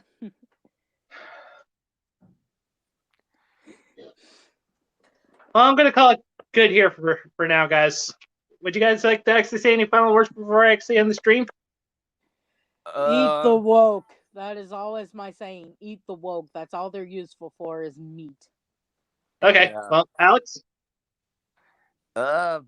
Pretty much what she said, and yeah, just follow, just subscribe to this channel and our channels and accounts if you want to see more of what we're doing. And yeah, just enjoy our protect your fandoms, everyone. Make gatekeeping great again more than ever. Yeah. In fact, as always, just remember these three things, guys. Respect the waifus, enjoy your fandoms, enemies freedom, and until the next one, this is Mr. Anime 343 saying, sayonara, everyone. Happy birthday. Yep. Thank you. Bye. Bye. Bye.